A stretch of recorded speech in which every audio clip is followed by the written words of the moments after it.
Hello everybody, I'm Dipshad Chatterjee, welcoming you all to my channel Practical English.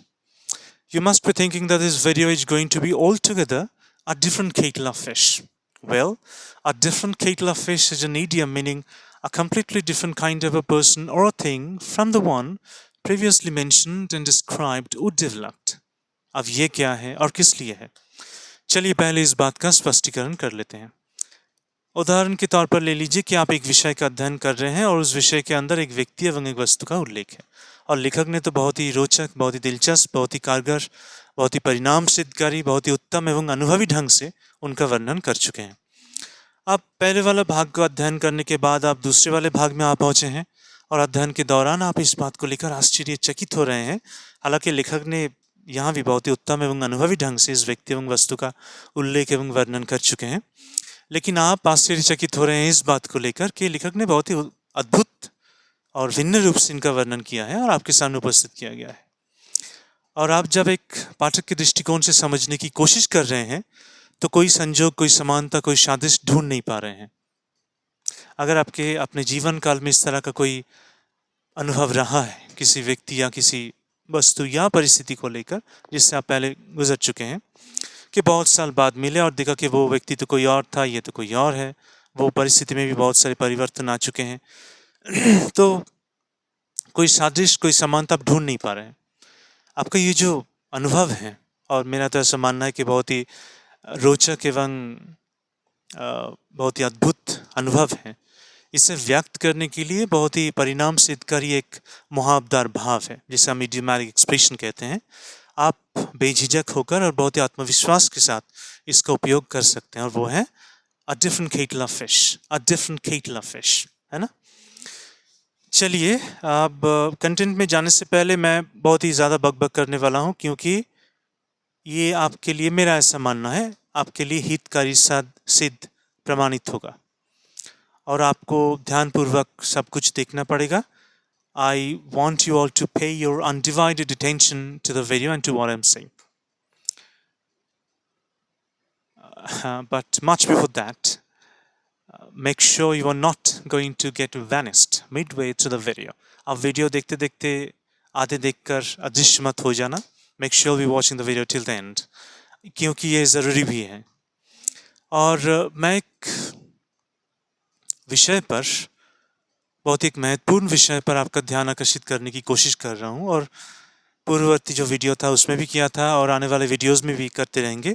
और वो ये है कि हमारा जो परंपरागत जो दृष्टिकोण है, जो नज़रिया है, उनमें एक सकारात्मक परिवर्तन ले आना चाहिए,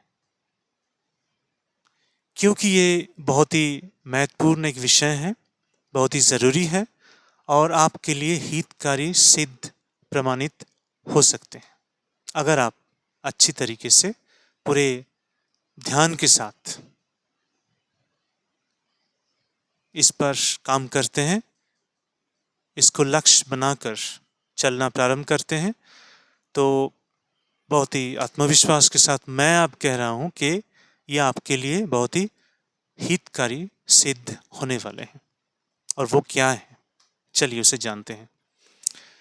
देखिए, मैं जो भी अंग्रेजी में कह रहा हूँ या कहने जा रहा हूँ, आप उसे उन सब शब्दों कर अच्छी तरह से सुनिए और आपके पास जो भी साधन, जो भी औजार है, जो भी लिखने के लिए है, वो एक्सरसाइज बुक है या डायरी है, उसमें आप लिख लीजिए, क्योंकि ये ज़रूरी है। अब क्यों ज़रूरी है वो तो अगर हम कहने लग जाए तो ये वीडियो 2, 4, 5 घंटे की भी चल सकते हैं, लेकिन मैं बस इतना ही कहना चाहूँगा कि writing is the only effective way of doing well in writing, as in the same way speaking is the only effective way of doing well in speaking. अगर आप अच्छी तरह से लिखना चाहते हैं, बेझिझक होकर और आत्मविश्वास के साथ और सटीक तरीके से, तो आपको लिखना प्रारंभ करना पड़ेगा। We write, we all write, but we write generally in certain occasions and in under compulsion. परीक्षा है, लिखना तो पड़ेगा, तो लिख लिया। टेक्स्ट एक पार्ट पढ़ लिया, आप एक्सरसाइज के पार्ट पर आ गए हैं, वहाँ प्रश्न दिया गया है तो उत्तर तो लिखना पड़ेगा, तो लिख लिया। मैं ये सब कुछ लिखने के लिए कह नहीं रहा हूँ। आप एक पेन ले लीजिए, कुछ पेपर्स वगैरह या एक्सरसाइज बुक, डायरी जो भी हो लिख लीजिए।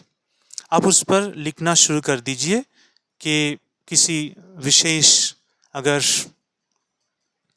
परिस्थिति के बारे में, विशिष्ट अगर कोई व्यक्ति है उसके बारे में, जो भी आपके मन में है, किसी विषय हो, किसी वस्तु हो, जो भी हो, कुछ परिस्थितियां हो, आप बस लिखना प्रारंभ कर दीजिए अंग्रेजी में।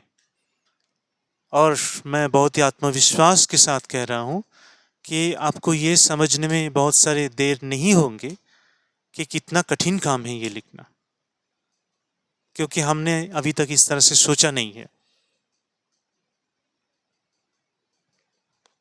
है ना? ये एक परिवर्तन है। आप जब मेरे बात को सुनेंगे अंग्रेजी में और लिखना प्रारंभ करेंगे, आप देखेंगे, 2-3 मिनट करके देखिए, आप परिवर्तन का आभास पा जाएंगे कि आप अच्छी तरह से सुन रहे हैं और लिख रहे हैं। ये सुनने की जो प्रयास है, ये बस एक प्रयास नहीं है, ये एक प्रायोगिक प्रयास है,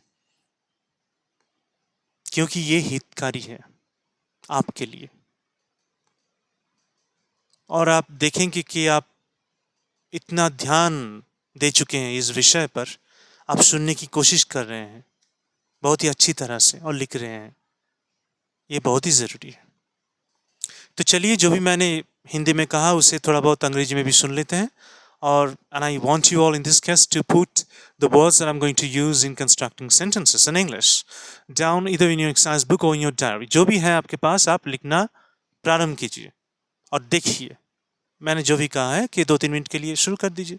अब देखिए कितना सकारात्मक एक परिवर्तन आपके जहन में, आपकी जो ध्यान है उसमें आ जाते हैं और आप सोचने लगते हैं कि एक आसान सा एक विषय है कि हमको लिखना है, लेकिन हमने नहीं किया है। अब देखिए, चलिए मैं अंग्रेजी में बोलने की कोशिश कर रहा हूँ और आप लिखने की जो प्रयास है उस पर अटल रहिए और उसको जारी रखिए। चलिए। With a will, you all of a sudden decide to go through a 2-act play, for an example. And you, following the natural rule of reading, engage yourself with an act of coming across different characters and learning about their narrative descriptions as has been described by the writer. Now you think you know the characters all too well, and with a strong perceptive sense of sheer confidence, you now, when you think you know everything well enough, you now try to get yourself acquainted with the chords of narrative descriptions of all those characters you have studied in Act 1, or you have already studied in Act 1, only to be amazed at the fact of how differently all these characters have been sketched by the writer in Act 2. Full stop. ये Act 2 Act play के बारे में मैं कह रहा था कि Act 1 में कुछ चरित्रों की जो चरित्रायन किया गया है वो भिन्न रूप से किया गया है और Act 2 में वो भिन्न कोई था, है ना? तो आप सुनिए और लिखने की कोशिश कीजिए। चलिए, मैंने पहले ही कहा था कि today's video is going to be truly interesting. अब इस interesting शब्द को थोड़ी देर के लिए हटा लेते हैं और उसी जगह एक नया शब्द का उपयोग करते हैं, और वो क्या है? चलिए सुनते हैं। Today's video is going to be truly engrossing, है ना? Engrossing. Now, some of you may think in a very particular way of giving it a synonymous touch with interesting or very interesting. आप में से कुछ लोग ऐसे भी हैं जो ये जो शब्द हैं engrossing, इसको समानार्थ के हिसाब से पकड़ लिया कि ये इंटरेस्टिंग होगा या वेरी इंटरेस्टिंग होगा। Well, it's accepted with a smile of satisfaction, only with a smile of satisfaction, rather. Some other of you may think of taking an instant help from Google, and you start typing those letters, IN, अच्छी तरह से सुनिए. I want you all to pay your undivided attention to the video and to what I say. आप type करने लग गए INGROSSING engrossing. और Google तो बहुत ही एक नया चीज़ है, एक विषय है. क्या कहें उसके बारे में. At the other end, Google appears to have been quite ever ready to accept your problems and suggest you back multiple ways to choose and follow. तो Google ने दिखा दिया कि नीचे एक शब्द है जिसे हम स्पेलिंग कहते हैं या वर्ण विन्यास, वो इस तरह के हैं ENGROSSING. अब आप में से लोग सोचते रहेंगे कि वो YouTube वाला देव ने क्या कहा था, engrossing, और यहाँ लिखा है engrossing. हालांकि उसके नीचे भी ये जो फोनीम टर्म है वो दिया गया है, लेकिन बहुत सारे ऐसे कारण हैं जिसके वजह से आप उसे पहचान नहीं सकते. ये बहुत ही स्वाभाविक है. तो चलिए, और आपने पढ़ने लगे कि ये तो engrossing है. अब ये engrossing कहाँ से आ गया, ठीक है ना. चलिए इसको भी छोड़ देते हैं. And few of you quite unusually and in an unexpected way think of taking a short visit to a library. What's about going to a library? You decide to go to a library, you go to a library, you search every possible nook and corner, and after spending 2.5 to 3 hours, you are now able enough to discover a thick book at a certain corner on the bookshelf. You take the book, place it on the table, and engage yourself with the act of looking up the word in it. Looking up the word in it का मतलब है, आप जब किसी शब्द को कहीं ढूंढ रहे हैं, स्पेशली डिक्शनरी में, तो आप कहेंगे I'm looking up the word dash in the dictionary. जो भी शब्द है उसे लिख दीजिए. I'm looking up the word in the dictionary. इस तरह से कहते हैं. तो अब वहाँ भी कुछ मिला नहीं, है ना. तो विषय ये है, ये मैं कहने की कोशिश कर रहा हूँ कि हर एक भाषा का एक उच्चारण है, एक सही ढंग से किया गया उच्चारण है, होता है, और उसको थोड़ा बहुत सीखने की भी ज़रूरत है. क्योंकि अगर मैं engrossing कहता रहा और आप उसको engrossing के रूप से दिखने लगे या बोलने लगे, तो ये ठीक ठाक नहीं होगा, है ना. तो इसका ये बहुत कठिन काम नहीं है. अब देखिए, इंटरेस्टिंग, engrossing और engrossing, जिस तरह से हम इसको उच्चारण करते हैं, तो इसका सही उच्चारण है engrossing. आपने लिख लिया INGROSSING, जो सही नहीं है. तो स्पेलिंग इसका जो वर्ण विन्यास है वो क्या है, ENGROSSING, और उसका उच्चारण है engrossing. तो ग्रॉसिंग वाला जो पार्ट है वो तो एक ही है ना. तो इन और एन, हमको एन को हटाना है और इन को पुट करना है, engrossing. और बस बोलने के लिए हम जब बोलेंगे तो engrossing बोलेंगे, जब सुनेंगे तो engrossing सुनेंगे, जब लिखेंगे तो EN हम इसका उच्चारण नहीं करने वाले हैं. ENGR जो वर्ण विन्यास है, जो स्पेलिंग है, वो इस तरह का होगा ENGROSSING. इसीलिए उच्चारण इतना महत्वपूर्ण विषय है, और हम इस महत्वपूर्ण विषय को इस तरह से झुटला नहीं सकते कि why should I be worried about that British accent when we do have already our Indian accent? कि हमारे जो भारत की एक्सेंट है वो तो है ही, तो क्यों ब्रिटिश एक्सेंट के साथ हम चलें. ऐसी कोई बात नहीं है. ये लड़ाई झगड़े वाला बात नहीं है. बस हमें सीखना है और समझना है, ठीक है. हम बहुत सारे लोगों को सालों साल झेल चुके हैं, है ना, सालों साल झेल चुके हैं. चलिए, वो भाषा ही है, उसे भी झेलते हैं और वहाँ से भी कुछ समझते हैं और सही ढंग से उच्चारण करने की कोशिश करते हैं.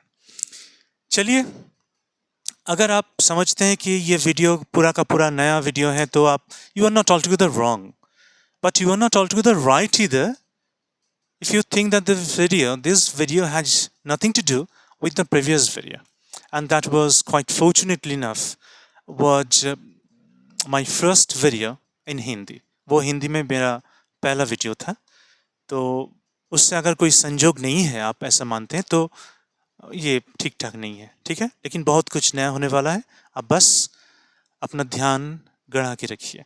चलिए, let's take a look at the board and try to find out how many new things we are going to get ourselves acquainted with. Take a look at the board first. Now, if I allow you to set your focus on the board, you can discover, of course, without scratching your head much, that half the board or the first of the board appears to have been quite similar to that video that I dealt with you in part 1, with the same problem at the content part in the shape of an interrogative structure, है ना? तो आप समझ रहे हैं कि you may wonder the fact what I'm doing here in the same video with the same content with the same problem, है ना? हम इस वीडियो में तो क्या कर रहे हैं, फिर भी कह रहा हूँ, today's video is going to be truly engrossing, है ना? चलिए, आज उच्चारण है हमारे लिए, और इधर आप देख सकते हैं कि here we have in black ink what these words mean, along with one example sentence for each of these first two words. मैंने तीसरा वाला जो शब्द है उसके बारे में कुछ नहीं लिखा, एग्जाम्पल भी नहीं लिखा, क्योंकि उसका भी एक वजह है कि मैं चाहूँगा कि well I'm going to tell about this, मैं तो इसके बारे में बोल रहा हूँ और बोलता रहूँगा और आप लिखते रहेंगे, क्योंकि लिखना ज़रूरी है। चलिए शुरू करते हैं।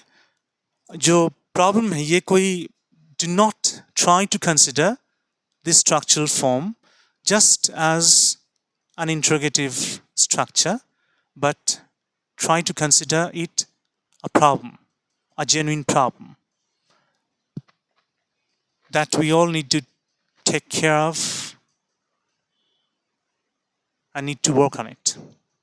चलिए देखते हैं, how is it possible to become confident in the language of English? किस तरह से ये संभवपर है कि हम अंग्रेजी में आत्मविश्वासी बने।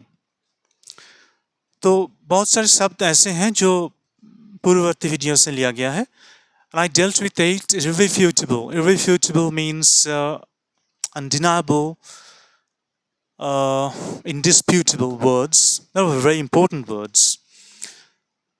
उसमें से हम 3 शब्दों को लेकर हम काम करेंगे। चलिए, let's get straight to the point. पहले वाला शब्द है प्रैक्टिकल। प्रैक्टिकल, मैंने पहले भी कहा है, ये उच्चारण का जो विषय है ये बहुत ही कठिन कुछ काम नहीं है, धीरे धीरे सीखते हैं, समझते हैं, हमारे पास वक्त है।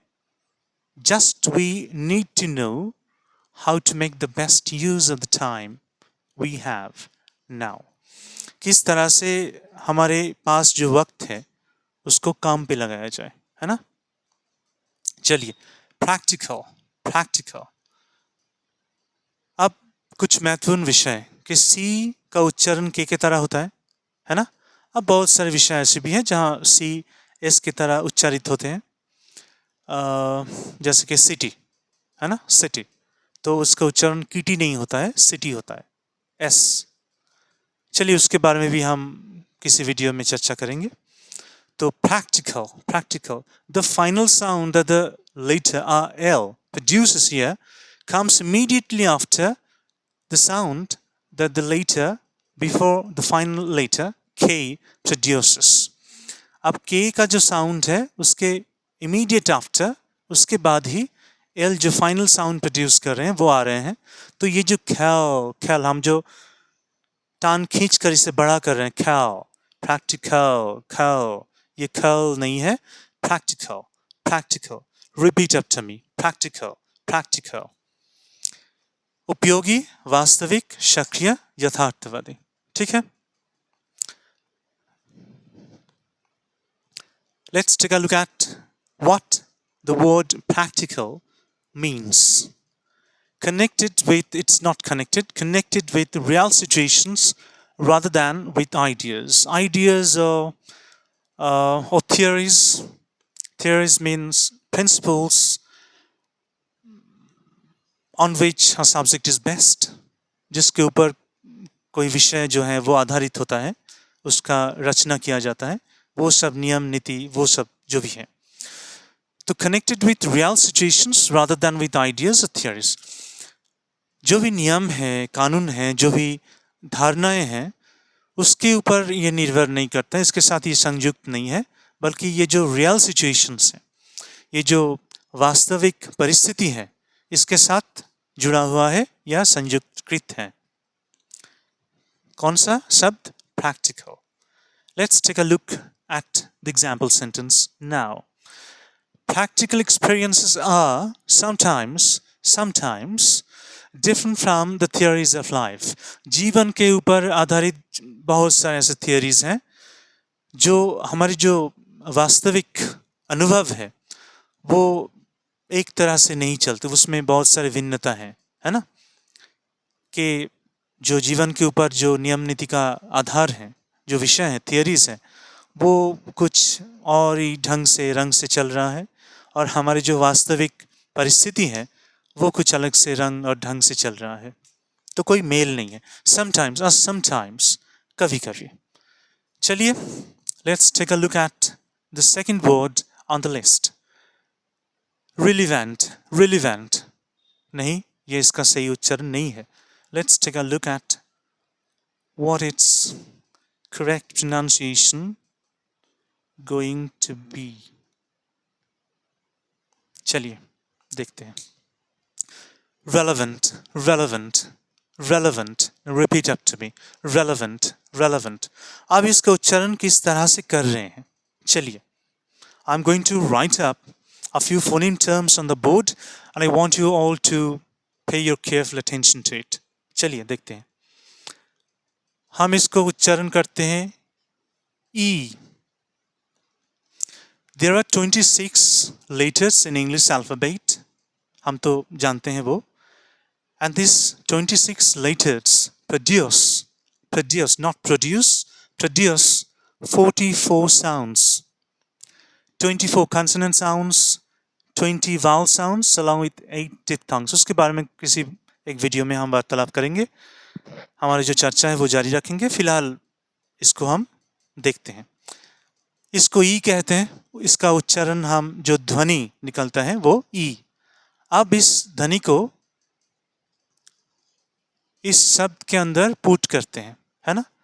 अब क्या हम इसी तरह से उच्चारण कर रहे हैं? हम क्या इसे टीन ऐसे कह रहे हैं? नहीं, इसको हम टेन ए. तो ये ई नहीं है, ये ए है. अब ये जो ए उच्चारण है टेन, इसको यहाँ पुट कर देते हैं. अब टी ई टे, आर ई री नहीं, रे. टे रे.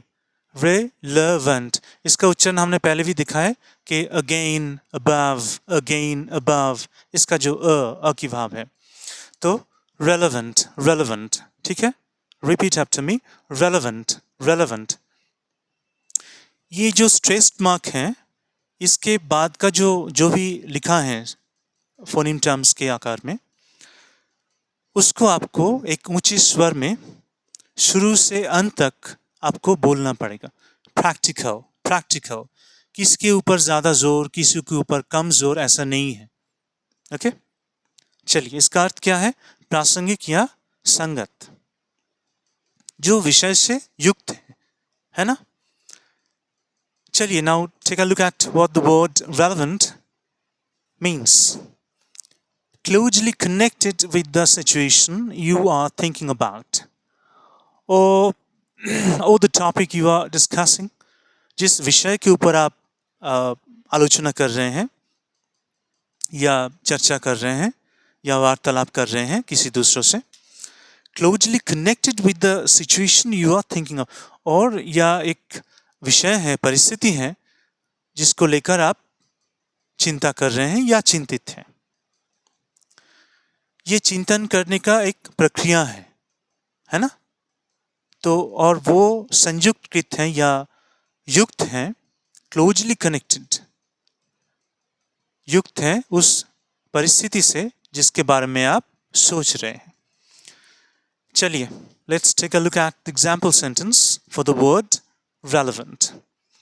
अब क्यों पढ़ना ठीक तरह से जरूरी है, मैंने बारंबार इस बात के ऊपर आपका ध्यान आकर्षित करने की कोशिश कर रहा हूं, आगे भी करता रहूंगा। अब देखिए, एक शब्द, बस ग्रामर को आप छोड़ दीजिए, एक शब्द यहां से अगर यहां रख दिया, दोनों ही जगह ठीक है, लेकिन अलग अलग अर्थ प्रकाश करते हैं, है ना? किस तरह से प्रकाश करते हैं, किस तरह से इसका अर्थ निकलता है, आप देखिए और आनंद पूर्वक, सुख पूर्वक देखिए, है ना? बहुत ही ध्यान पूर्वक देखिए और सुनने की प्रयास कीजिए कि किस तरह से मैं बोल रहा हूं, किस तरह से ये जो एक्सप्रेशन है उसको प्रकाश करने की कोशिश कर रहा हूं। चलिए, I only want you to ask questions relevant to the topic. I repeat, I only want you to ask questions relevant to the topic. मैं केवल चाहता हूं कि आप प्रश्न पूछिए जो विषय से संयुक्त हैं या प्रासंगिक है या संगत है, ठीक है, जो रेलिवेंट है। मैं केवल चाहता हूं, एक सिचुएशन को सोच लेते हैं, उसके बारे में थोड़ा सा चर्चा कर लेते हैं कि 2-3 व्यक्तियां हैं आपके साथ और कोई आए हैं उन्हें सवाल करने के लिए, जिसकी लिस्ट में आप भी हैं, और वो कहते रहते हैं कि ask me question from anywhere you like, जहाँ से भी आप चाहते हैं तो प्रश्न पूछिए, हम तो उत्तर देने के लिए तैयार खड़े हैं। और वहाँ आप कह रहे हैं कि आई ओनली, ठीक है, आपको छोड़िए, मुझको पकड़िए, I only want you to ask questions relevant to the topic. वो लोग नहीं चाहते हैं, लेकिन मैं चाह रहा हूँ कि आप वहीं से, विषय से प्रश्न पूछिए जो प्रासंगिक हो या संगत हो। अब इस, आप समझ में आ गया? अब इस ओनली जो शब्द है, इसको यहां से उठाकर यहां पुट कर देते हैं, है ना? Now take up the word only and put the word here in such a very beautiful position between you and to. Very beautiful position. I only want you to ask questions relevant to the topic. छोड़िए, अब only को यहाँ put कर देते हैं और किस तरह से पढ़ते हैं। I want you only to ask questions relevant to the topic. I repeat, I want you only to ask questions relevant to the topic. पहली बार मैं अपने आप पर जोर दे रहा था कि मैं चाहता हूं आप वहीं से प्रश्न पूछिए जो संगत है या प्रासंगिक है। अब मैं कह रहा हूं I want you only to ask questions relevant to the topic. अब मैं जोर दे रहा हूं, मैं एम्फसाइज कर रहा हूं कि वो विषय से ही आप प्रश्न पूछिए जो प्रासंगिक हो, जो संगत हो, वहीं से आप प्रश्न पूछिए, है ना? बहुत इंटरेस्टिंग विषय है। चलिए, आशा रखता हूं कि आपकी समझ में आ गए होंगे। Let's take a look at the third word on the list. Focused. Focused. F-O-C-U-S-E-D. F-O-C-U-S-S-E-D. ठीक है? दोनों ही जो स्पेलिंग्स है, वर्ण विन्यास है, वो सही है और आप बेझिझक होकर और आत्मविश्वास के साथ इसका उपयोग लिखने की वक्त कर सकते हैं। ध्यान, भाव, प्रयास आदि केंद्रित करना, फोकस्ड, फोकस्ड। अब इसके बारे में एक मजेदार विषय है जिसके ऊपर मैं आपका ध्यान आकर्षित करने की कोशिश कर रहा हूं। मैंने क्या कहा? उच्चारण फोकस्ड, फोकस्ड, फोकस्ड। चलिए,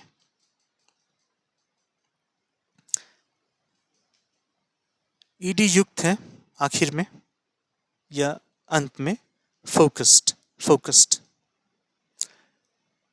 तो इसका उच्चारण भी डी से अंत होना चाहिए, लेकिन अंत हो रहा है टी से। ऐसा क्यों? यूं ही नहीं, इसका एक नियम है, और वो ये है कि if the final sound of a verb's root form end in p,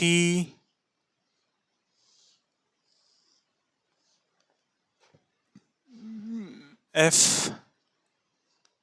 k, tho sound, sh sound,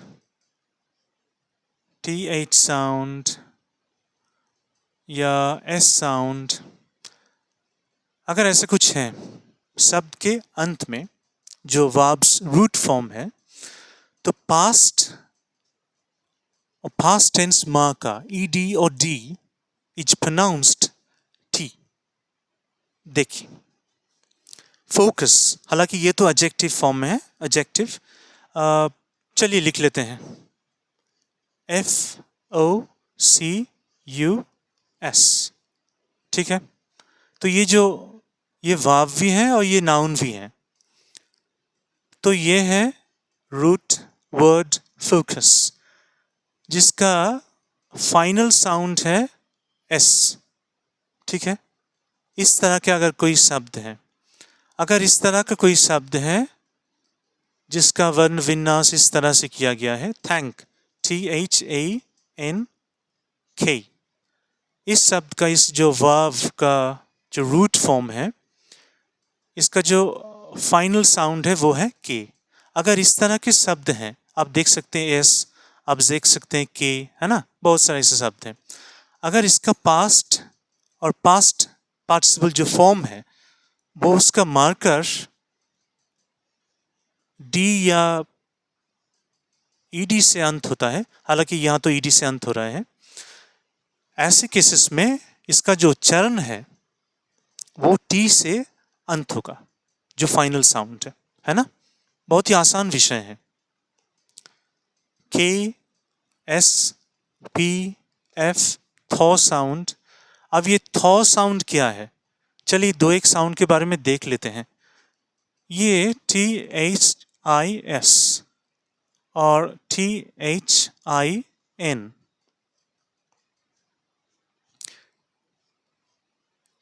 THIS जब हम लिख रहे हैं तो उच्चारण कर रहे हैं दीज, दीज, दो साउंड, तो उसका फोनिम टर्म है ये। अब THIN, थीन, थॉ साउंड, इसका फोनिम टर्म इस तरह के है ना, थॉ साउंड।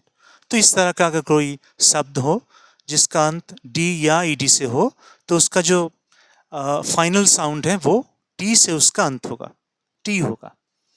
चलिए, अब मैंने जो भी कहा कि इसके जो अर्थ हैं वो पहले देख लेते हैं, उसका अर्थ क्या है। It's a very important word, focused. There's a very graver meaning underneath, and it stands for giving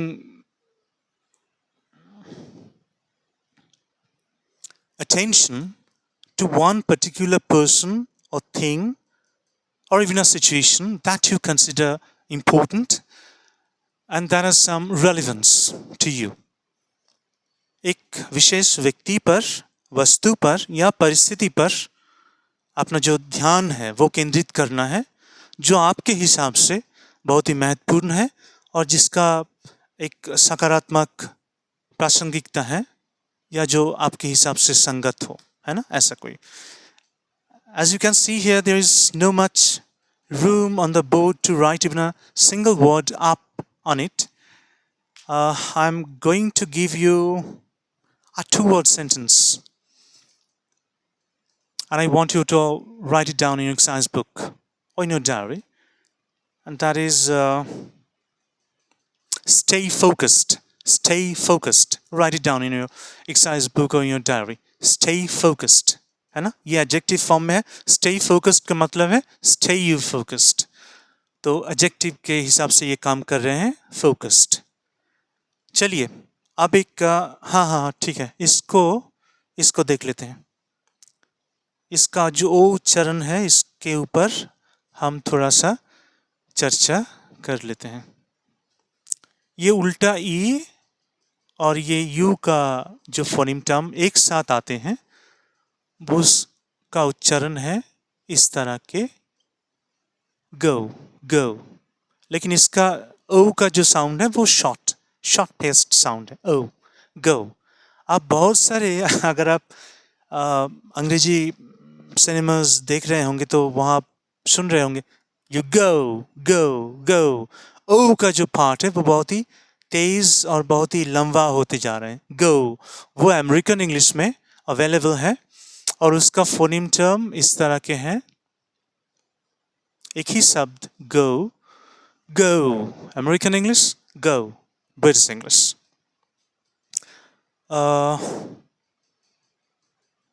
चलिए, तो इसका उच्चारण है फोकस्ड फोकस्ड फोकस्ड, फोकस्ड नहीं फोकस्ड फोकस्ड। अब एक और महत्वपूर्ण विषय, ये तो हालांकि एडजेक्टिव फॉर्म में है, फोकस FOCUS, ये वर्ब में भी आते हैं और नाउन में भी। अब ये प्रश्न हो सकते हैं आपके दिमाग में चल रहा होगा कि फोकस अगर ये नाउन फॉर्म में है तो क्या इसका प्लूरल फॉर्म संभव है? हो सकते हैं, ज़रूर है। पहला वाला फॉर्म है फोकसेस फोकसेस और दूसरी वाला फॉर्म है फोसी फोसी फोसी। नहीं, ये सही नहीं है। तो इसका क्या उच्चारण है? पहले वाला ये जो फोनिम टर्म है हम यहाँ देख चुके हैं, फो फो। अब ये जो टर्म है जो ए और आई को मिलकर होते हैं, चलिए यहाँ देख लेते हैं।